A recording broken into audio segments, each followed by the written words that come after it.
নমস্কার। আজ আমি আলোচনা করব দশম শ্রেণীর ছোট গল্প বহুরূপী, গল্পকার সুবোধ ঘোষ। তো গল্পে আসার আগে অল্প দু চারটি কথা বলে নিই। প্রথমেই বলি, আমি যাদের কাছে কৃতজ্ঞ সেই মানুষগুলির কথা।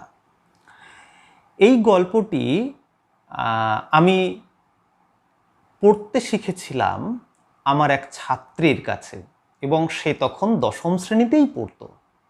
সে আমাকে এই গল্পটা শিখিয়েছিল বা ধরিয়ে দিয়েছিল। ওর নাম দীপশঙ্কর দে। ও এখন দ্বাদশ শ্রেণীতে পড়ে। এছাড়া আরও একজন শিক্ষক রথিন হালদার, এই মাস্টারমশাইয়ের কাছ থেকে আমি দুটি তথ্য পেয়েছিলাম এবং ওনারও একটা ছোট লেখা ছিল। সেখান থেকে জেনেছিলাম এই যারা বহুরূপী বিষয়টাকে পেশা হিসাবে গ্রহণ করেছেন, তাদের অর্থনৈতিক অবস্থা এখন কেমন, কিভাবে অতীত থেকে তারা আজকের এই দিনে আসতে গিয়ে বিভিন্ন অর্থনৈতিক সমস্যায় জর্জরিত হয়েছেন, সেই তথ্যগুলো আমাকে সমৃদ্ধ করেছে। তো এবারে আসি গল্পটির প্রসঙ্গে। দেখো, এই গল্পটি আমরা এতদিন যেভাবে পড়ে এসেছি বা বুঝেছি, আমি সেই পাঠগুলোকে একটু সরিয়ে রাখছি। সরিয়ে রেখে একটু ভিন্ন রকম স্বাদে এই গল্পটি আলোচনা করতে চলেছি। প্রথমত আমি ধরে নিচ্ছি যারা দশম শ্রেণীতে পড়ো তাদের গল্পটা পড়া হয়ে গেছে। তো এখন যদি প্রশ্ন করা যায়, এই বহুরূপী নামটা কিভাবে সার্থক বা কোন দিক থেকে গল্পকার দিয়েছেন, তোমরা নিশ্চয়ই বলবে যে স্যার কেন, এখানে যে মূল চরিত্র হরিদা আছে সে বিভিন্ন, কখনো বাইজি সেজেছে, কখনো পুলিশ সেজেছে, কখনো বা বিভিন্ন কিছু সে সেজেছে। এই যে সে বহু রূপ ধারণ করেছে, এদিক থেকে নামটা বহুরূপী বা এদিক থেকেই গল্পটা বহুরূপী।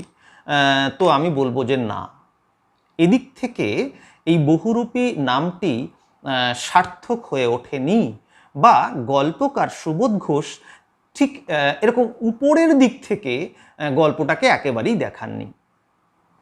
তাহলে কি আছে গল্পটার মধ্যে, সেখানে আমাদের যেতে হবে। তো সেখানে যাওয়ার আগে আমি কিছু প্রশ্ন করব, প্রশ্নগুলো করলেই সেটা বোঝা যাবে। সেই প্রশ্নটা কি, হরিদা একটা সময় বলছেন, যখন জগদীশ বাবুর কাছে যাচ্ছেন যে বিবাগী সেজে, তখন তিনি বলছেন না না, আমি যার কাছে পড়ে আছি তিনি আপনার চেয়ে কিছু কম নন।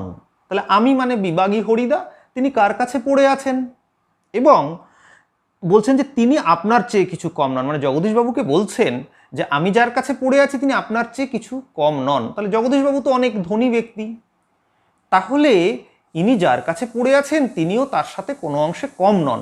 এটা কিভাবে তুলনা করা গেল? ছেড়ে দাও, এই প্রশ্নটা হয়তো তোমাদের কাছে একটু কঠিন লাগবে।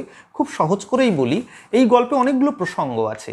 যেমন ধরা যাক সন্ন্যাসীর প্রসঙ্গ। কি দরকার ছিল এই গল্পে সন্ন্যাসীর প্রসঙ্গ আনার? সে কি কোনো দাবি মিটিয়েছে আদৌ এই গল্পের? দ্বিতীয়ত, আমরা বলতে পারি এখানে একটা জ্যোৎস্নার বর্ণনা আছে।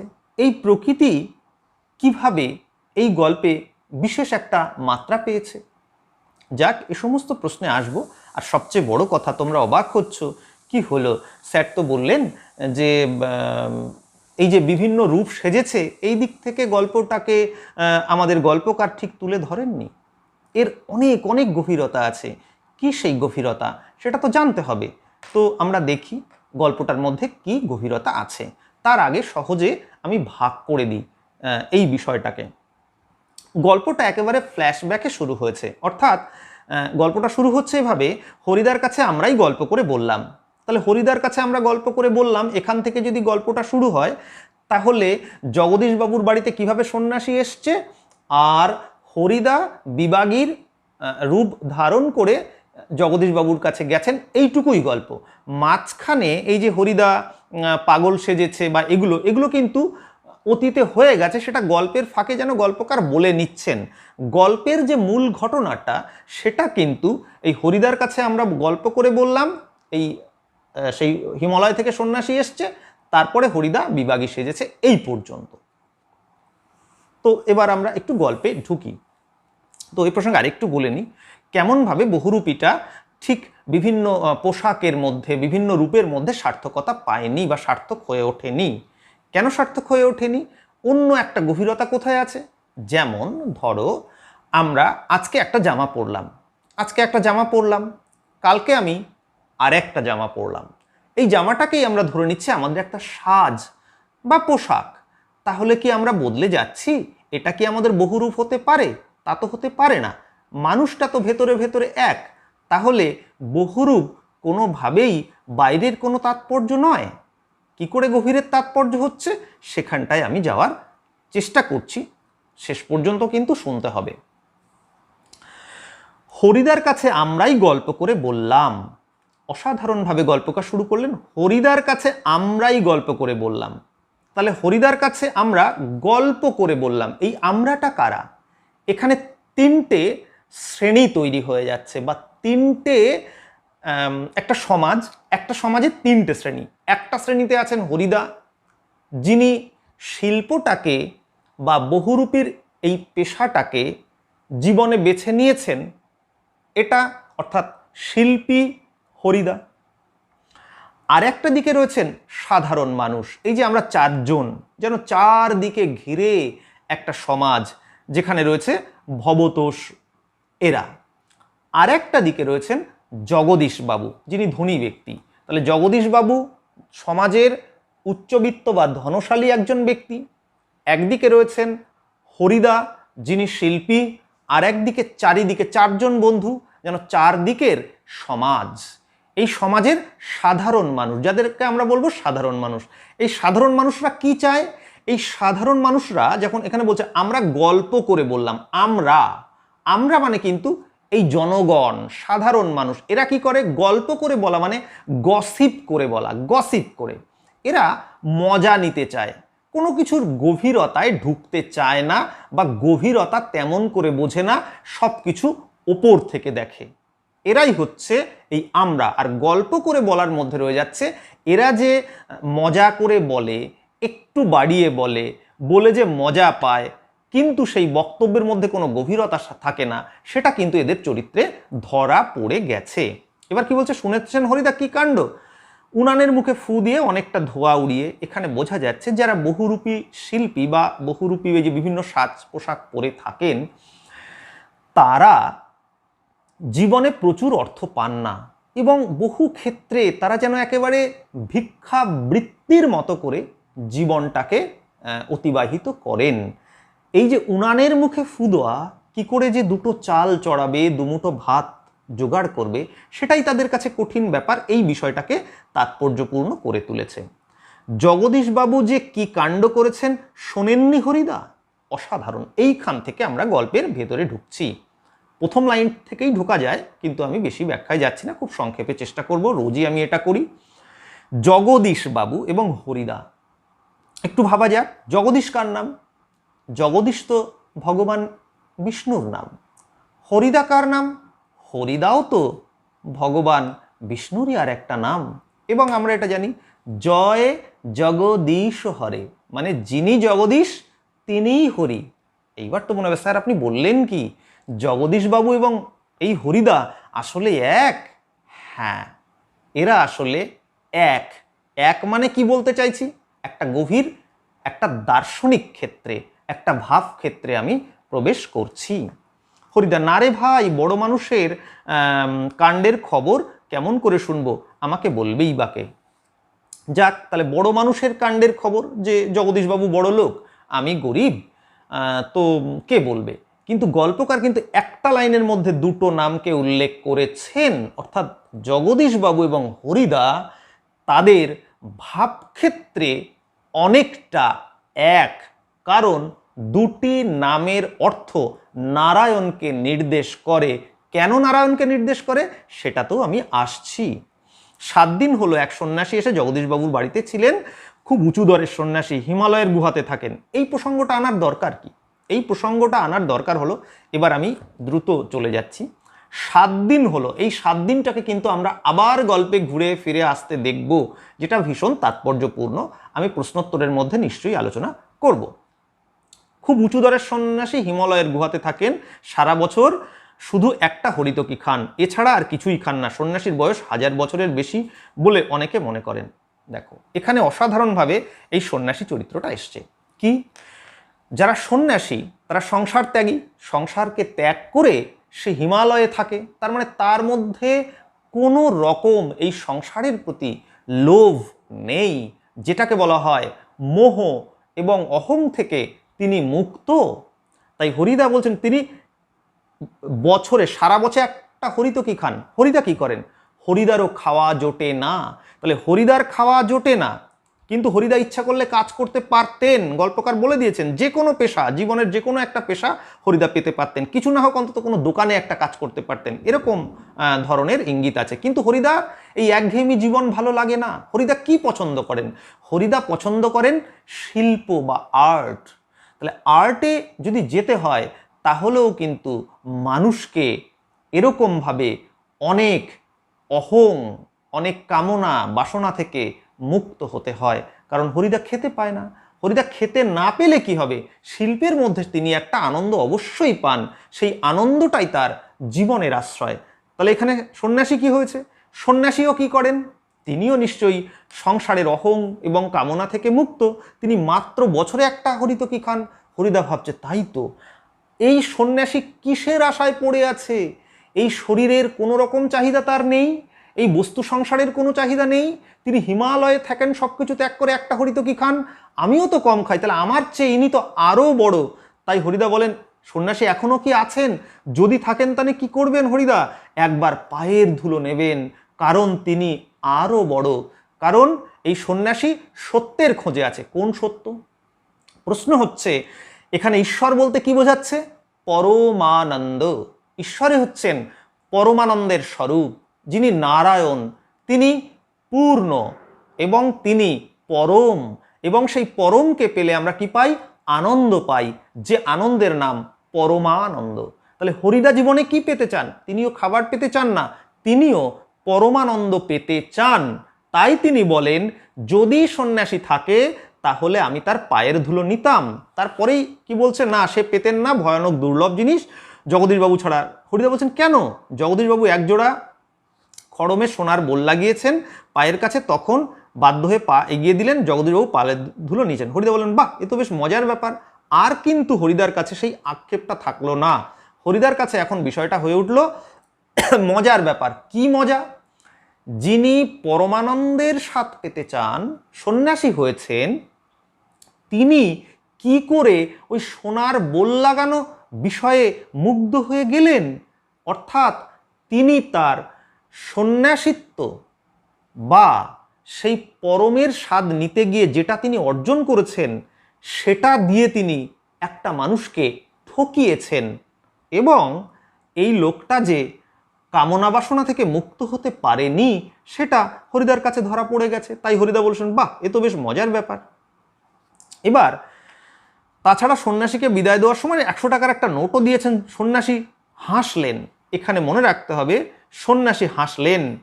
এই হাসিটা দেখে গল্প শুনে গম্ভীর হয়ে গেলেন হরিদা। কেন হরিদা কেন গম্ভীর হয়ে যাচ্ছেন? সন্ন্যাসী কেন হাসলেন? সন্ন্যাসী যেন হাসলেন এই অর্থে যে এই লোকটাকে, জগদীশবাবুকে সে ঠকিয়েছে, জগদীশবাবু যেন সেটা বুঝতে পারেনি, এই ঠকানোর আনন্দ। তাই সন্ন্যাসী হেসে দিয়েছে এবং সন্ন্যাসী কামনা বাসনা থেকে মুক্ত হতে পারেনি। জগদীশবাবুর 11 লক্ষ টাকা আছে, তাহলে এই সন্ন্যাসী এই যে হিমালয়ে গিয়েছে কিন্তু অন্তর থেকে সে কামনা বাসনা থেকে মুক্ত হতে পারেনি। সে যে জগদীশবাবুকে ঠকিয়েছে এই 100 টাকা নিয়ে, সোনার খড়মটা নিয়ে, সোনার বোল লাগানো খড়ম নিয়ে, এটা এই হাসির মধ্য দিয়ে প্রকাশ পেয়েছে। কিন্তু হরিদা সেটা চিনতে পেরে, বুঝতে পেরেছে, গম্ভীর হয়ে গেলেন। এ কি, যে মানুষ সন্ন্যাসী সে কি করে এটা নেয়? আর কি বা বলছি, সেদিকে হরিদার যেন কান নেই। এবার মাথা রাখতে, আমরা কি যে বলছি সেদিকে হরিদার কান নেই।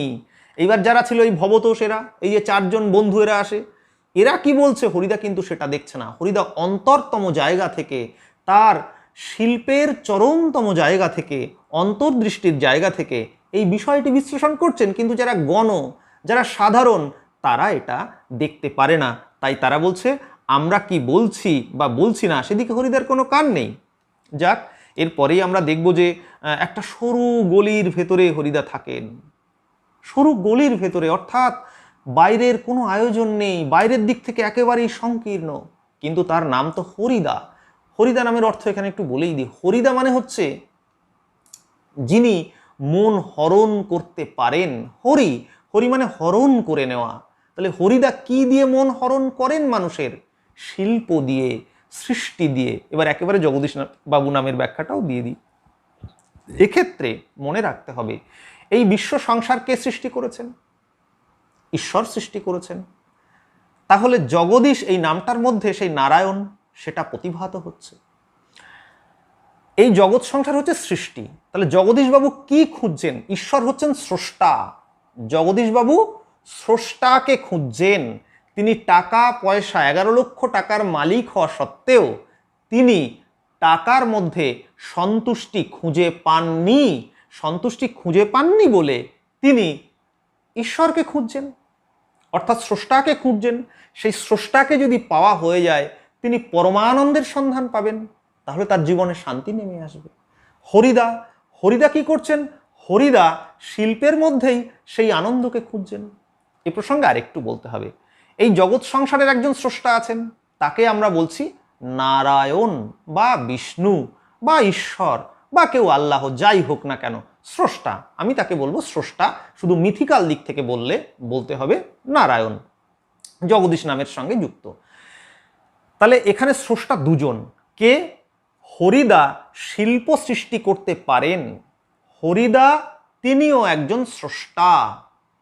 হরিদা শিল্প সৃষ্টি করে তিনি আনন্দ লাভ করেন, আর যিনি বিশ্ব সংসারের স্রষ্টা তিনি পরমানন্দের আধার হয়ে এই জগৎ সংসার সৃষ্টি করেছেন। আনন্দের জন্যই তিনি সৃষ্টি করেছেন, তিনি আনন্দেরই স্বরূপ। তাহলে জগদীশবাবু আনন্দ খুঁজছেন, আর হরিদাও শিল্পের আনন্দ খুঁজছেন। এই দিক থেকে এই গল্পের নামকরণ হয়েছে বহুরূপী। কিভাবে বহুরূপী হচ্ছে? এই যে ভবতোষরা, এরা জগৎ সংসারে সমাজের একটা দিক, এটা সমাজের একটা বিশেষ রূপ, এরা তলিয়ে ভাবে না। আবার জগদীশবাবু সে অনেক টাকা উপার্জন করেছে, অনেক টাকা উপার্জন করার পরেও তিনি সুখী নন। তিনি জগৎ সংসারকে ঈশ্বরের সেই পরমানন্দের স্বরূপকে তিনি খুঁজছেন। তাহলে তার ক্ষেত্রেও একটা রূপ আছে। কি? তিনি অনেক টাকার মালিক, এটা একজন দেখছে সমাজ থেকে, কিন্তু তিনি অন্তরে অতৃপ্ত, এটা তার আরেকটা রূপ। ঈশ্বরকে তিনি খুঁজতে চাইছেন। তাহলে টাকার মালিক জগদীশবাবু আর ঈশ্বরের স্বরূপ সন্ধানী জগদীশবাবু, এই দুটো সম্পূর্ণ আলাদা, এটা তার একটা রূপ। আবার হরিদা, তিনি সমাজে বেঁচে থাকতে হয়, তিনি তার খাওয়া জোটে না, তার কিছু জুটছে না, এটা একটা রূপ। আবার তিনি শিল্প সৃষ্টি করে সেই আনন্দের মধ্যে ডুবে থাকেন, সেটা তার আরেকটা রূপ। এইভাবে বহুরূপী গল্পের নামকরণ একেবারে সার্থকতা লাভ করছে। আমরা আরেকটু যাই। এখানটা আমি বলেছি যে হরিদার জীবনের অভাবের কথা বারবার করে বলা হয়েছে। তার হাঁড়িতে শুধু জল ফোটে, ভাত ফোটে না, একঘেয়ে কাজ তার ভয়ানক আপত্তি। এখানে অনেকগুলো কথা আছে। হরিদা পরপর অনেকগুলো সেজেছে, কখনো পাগল সেজেছে, কখনো বাইজি সেজেছে, এখানে গল্পকার সেটা বলেছেন, কখনো পুলিশ, কখনো কেরামিন সাহেব, ইত্যাদি ইত্যাদি। এইগুলো থেকে আমরা কি দেখব? যতবার হরিদা এইগুলো সেজেছে, ততবার সে কিছু না কিছু উপার্জন করতে চেয়েছে এবং উপার্জন করেছে। সে 1 টাকা 1 পয়সা যাই উপার্জন করুক না কেন, প্রত্যেকবারই সে উপার্জন করেছে। কিন্তু যখন বিবাগী সেজেছেন, তখন তিনি 1টা পয়সাও নেননি। এর মধ্য দিয়ে কি প্রকাশ করেছেন গল্পকার? এর মধ্য দিয়ে গল্পকার বলতে চেয়েছেন যে সম্পূর্ণরূপে মোহ মুক্তি না ঘটলে, অহং মুক্তি না ঘটলে শিল্পের আনন্দে বা শিল্প আনন্দের জন্য যে শিল্প সৃষ্টি, তার পূর্ণ স্বরূপে পৌঁছানো যায় না। হরিদা যেন গল্পের শেষে সেই পূর্ণ স্বরূপে পৌঁছে যান। এবার হরিদা, এখানে হরিদার হাসির কথাও রয়েছে বেশ অনেকবার। হরিদা হাসেন, মোটা মতন কিছু আদায় করে নেব। হরিদাও প্রথমে ভেবেছিল যে ওই সন্ন্যাসীর মতো তিনিও অনেক আদায় করে নেবেন এই বিবাগী সেজে, কিন্তু তিনি তা করতে পারলেন না। কি হচ্ছে একটা জায়গায় যে আমাদের স্পোর্টসের চাঁদা নেওয়ার জন্য আজ ঠিক সন্ধ্যাতেই আমরা জগদীশবাবুর কাছে যাব। স্পোর্টসের চাঁদা নেওয়া, স্পোর্টস মানে খেলা, এই শব্দটা সম্ভবত এই গল্পের মধ্যে একবার ব্যবহৃত হয়েছে এবং এই জাতীয় শব্দ, ইংরাজি শব্দ আর তিনি ব্যবহার করেননি। স্পোর্টসের চাঁদা, স্পোর্টস মানে হচ্ছে একটা খেলাকে বোঝায়, কিন্তু ইংরাজি শব্দটা কেন ব্যবহার করলেন? এখানেও রয়েছে একটা কি বলে, একটা কৃত্রিমতা, অর্থাৎ ভাষিক কৃত্রিমতা। স্পোর্টস না বলে খেলার চাঁদা তিনি বলতে পারতেন, কিন্তু খেলার চাঁদা বললে পুরো ব্যাপারটা বোঝাতো না, এটা ব্যাকরণগত দিক। কিন্তু স্পোর্টস শব্দটা ব্যবহার করে গল্পকার যেন বলে দেন এরা ওপর থেকে জীবনটাকে দেখে, টাকার মূল্যেই জীবনটাকে দেখে।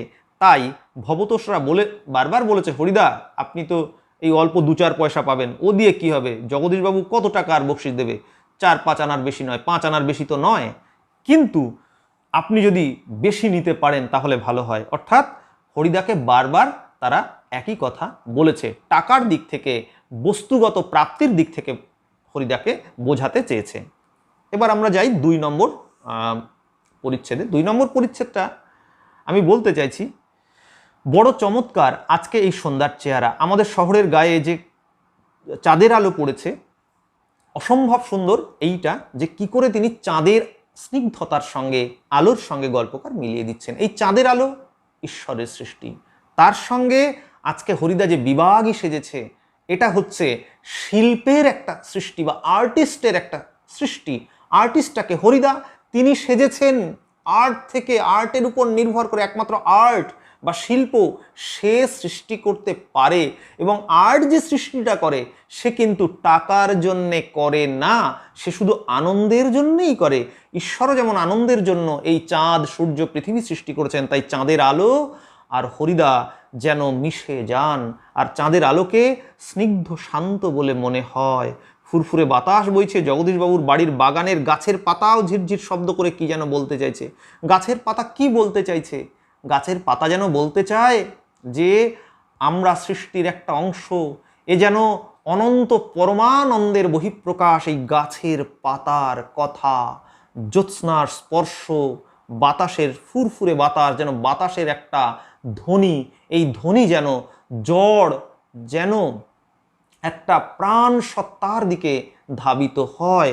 ঈশ্বরের সৃষ্টি এইভাবে মুগ্ধ করে দেয়, তা শুধুমাত্র প্রয়োজনের নয়, আনন্দের। ঠিক তেমনি আজ হরিদা একজন শিল্পের স্রষ্টা হিসাবে মিশে যাচ্ছেন। এখানে দেখা যাবে হরিদার কিচ্ছু নেই, কোনো আবরণ নেই, কারণ শিল্প যখন চরমে পৌঁছায় তখন তার বাইরের কিছু লাগে না। তাই শুধুমাত্র কি থাকে তার মধ্যে, তার কাছে একটা গীতা আর সাদা চুল আর সাধারণ একটা উত্তরীয় আদুর গা, ধবধবে সাদা উত্তরীয়, আদুর গা, ধবধবে উত্তরীয়। একটু খেয়াল করলে দেখা যাবে এই জগদীশবাবুর বর্ণনা আছে, সাদা মাথা, সাদা দাড়ি, সৌম্য শান্ত জ্ঞানী মানুষ জগদীশবাবু। জগদীশবাবু শুধুমাত্র বড়লোক এটা নয়, তিনি কৃপণ।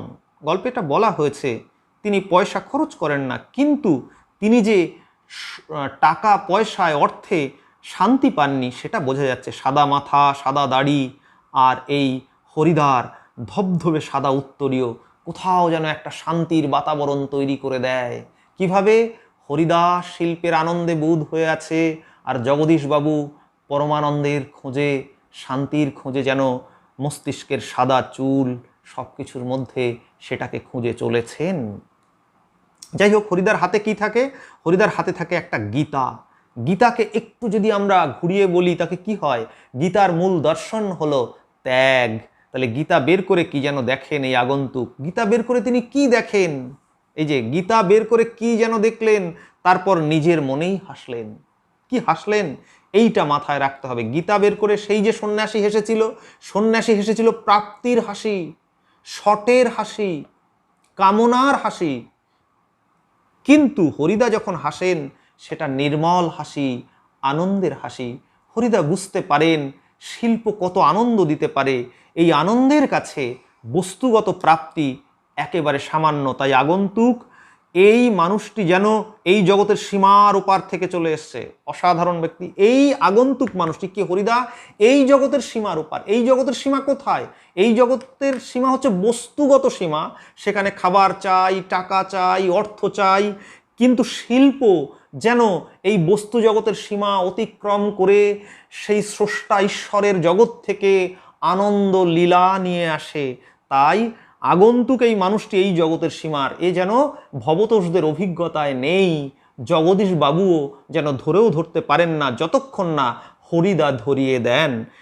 শীর্ণ শরীরটাকে, প্রায় অশরীরে একটা চেহারা, শীর্ণ শরীরটাকে, এই যে শরীর, শরীর মানে বস্তুগত চাওয়া, বস্তুগত ভাবসত্বের ধারক এই শরীর, কিন্তু পরমানন্দ সাধনা যারা করেন তারা শরীরের কথা ভাবেন না, তারা শরীরের সমস্ত চাহিদাকে নষ্ট করে দেন। তাই অশরীরে একটা চেহারা, যেটা ওই সন্ন্যাসী পারেনি। সন্ন্যাসী হরি তো কি খায় একটা, এটা ভেবে হরিদা আনন্দ পেয়েছিল যে তার পায়ের ধুলো নেবেন বা কিছু। পরে যখন বুঝলেন যে এটা তার ভড়ং, তখন তিনি এই জায়গায় চলে আসেন। কি অদ্ভুত শান্ত একটা দৃষ্টি আগন্তুকের চোখ থেকে ধরে পড়ছে। কি সেই দৃষ্টি? নির্মল জ্যোৎস্না, ঈশ্বরের যে জ্যোৎস্না, ঠিক তেমনি শিল্পী হরিদার একটা জ্যোৎস্না তার চোখ থেকে ঝরে পড়ছে। জগদীশবাবু তখন বলেন, মহারাজ আসুন। অদ্ভুত, আগন্তুক হাসে, আপনি কি ভগবানের চেয়ে বড়? তখন বলছে, আসুন মহারাজ। মহারাজ শব্দটা থেকে রাজা নয়, মহারাজ। জগদীশবাবু অনেক টাকার মালিক, কিন্তু জগদীশবাবু যখন হরিদাকে বলছেন মহারাজ, তখন হরিদাসকে কেন মহারাজ বলছেন? হরিদাকে মহারাজ বলছেন এই কারণে যে একমাত্র হরিদাই যেন পরমানন্দের, পরম অমূল্য সম্পদের ঠিকানা হয়ে তাই এসছেন। তাই তার কাছে বস্তুগত সমস্ত সম্পত্তি তুচ্ছ, এটা জগদীশবাবু জানেন, উপলব্ধি করেন, কারণ তার টাকা আছে। তিনি বুঝেছেন টাকা দিয়ে সব কিছু হয় না, পরমানন্দ না পেলে জীবনে শান্তি নেই। এবং এই মানুষটার কাছে আছে, আমার কাছে জড় সম্পদ আছে, কিন্তু জড় সম্পদের অতিরিক্ত যে পরমানন্দের ঠিকানা, তিনি তার সেই সম্পদে ইনি ধনী হরিদা। তাই এবার বলছে, আমি রাজা নই, এই সৃষ্টির এক ধূলিকণা, এই সৃষ্টির এক ধূলিকণা, এই হচ্ছে অহং মুক্ত আমি, কামনা মুক্ত এক হরিদা। এবার বলছে, ওইখানে দাঁড়িয়ে নেমে আসতে পারছেন না সম্পত্তির অহংকার। এই যে অহংকার, জগদীশবাবুর তখনও অহংকার আছে সম্পত্তির। এই সম্পত্তির অহংকার যখনই তিনি ত্যাগ করবেন, নেমে আসতে পারবেন সাধারণের কাছে, মাটির পৃথিবীর কাছে, এই জগৎ সংসারের সৃষ্টির আনন্দের কাছে, তখনই তিনি সেই আনন্দটাকে পরমানন্দে উপলব্ধি করতে পারবেন। এবং মুহূর্তেই জগদীশবাবু নেমে আসেন আর বললেন, আমার অপরাধ হয়েছে। আমি, এবার বলছেন আগন্তুক আবার হাসেন, আমি বিরাগী, রাগের কোনো রিপু আমার ছিল না। এইবার অসাধারণ কথা, রাগের রিপু আমার ছিল না, ছিল একদিন, সেটা পূর্বজন্মের কথা। এইখানটায় বহুরূপী নামটা সার্থক হয়। পূর্বজন্ম মানে হরিদা যেন বললেন, যখন তার কাছে ওই যে লুটিত ভাণ্ডার, মারিত হাতি লুটিত ভাণ্ডার, মানে সে ভেবেছে আমি জগদীশবাবুর কাছ থেকে অনেকটা টাকা নেব। যে হরিদা ক্ষুধার্ত, তিনি একথা ভাবেন, কারণ একজন শিল্পী, তিনিও তো মানুষ, তাকে তো খেয়ে পড়ে বাঁচতে হয়। এই জগৎ সংসারের লোভ তাকে লালায়িত করে। এই যে মানুষটা জগৎ সংসারে বস্তু ওপরে লোভী যে মানুষটা, আর আজকের যে শিল্পের চরমতায় দাঁড়িয়ে থাকা যে মানুষটা, এ যেন দুটো আলাদা জন্ম, এটা যেন তার বহু রূপ। কোনটা বহু রূপ? তাহলে এই যে শিল্পের পরমানন্দে পৌঁছানো, ওটা যেন তার পূর্বজন্ম। তাহলে এই সাজার মধ্য দিয়ে হরিরা যখন শিল্পের চরমতায় পৌঁছালেন, তখন কি হলো? সেই পরমানন্দে গিয়ে তিনি যেন পূর্বজন্মকে উপলব্ধি করলেন, তার রূপান্তর ঘটে গেল। তাহলে কি হলো? হরিদা রোজ যে সেজেছেন বিভিন্ন কিছু, এটাই বহুরূপীর একমাত্র নির্ণায়ক নয়, বা সেটা একটা উপর থেকেই দেখা মাত্র। এতক্ষণ ধরে আমার উপপাদ্যটা কি হলো তাহলে, সেটা আমরা আর একবার একটু ঝালিয়ে নিই ছোট্ট করে। এখানে অনেকগুলো কথা আছে, কি কথা এবার একটু বলি। সেটা বলেই দিয়েছি, বাইরে খোলা আকাশ থাকতে, ধরিত্রীর মাটিতে স্থান থাকতে আমি এক বিষয়ীর দালান বাড়িতে থাকবো কেন? এবার পরমাত্মা আপনার কল্যাণ করুন, বিবাকি বলছেন পরমাত্মা আপনার কল্যাণ করুন, অর্থাৎ পরমাত্মা, অর্থাৎ যিনি স্রষ্টা, পরম স্রষ্টা। তিনি ধূলিকণা বলেন কেন? এই যিনি স্রষ্টা, সেটা গড বা যাই বলি, যিনি স্রষ্টা, তিনি জগৎ সংসার বিশ্ব ব্রহ্মাণ্ড সৃষ্টি করেছেন। কত বড় স্রষ্টা তিনি। আর আজকে তিনি এই যে সব কিছু চাওয়া পাওয়ার মধ্য দিয়ে শিল্পের একটা সৃষ্টি করছেন, এটা অসাধারণ একটা বিষয়। এদিক থেকে তিনি সমস্ত অহং মুক্ত এবং বলেন, আমি একটি ধূলিকণা মাত্র।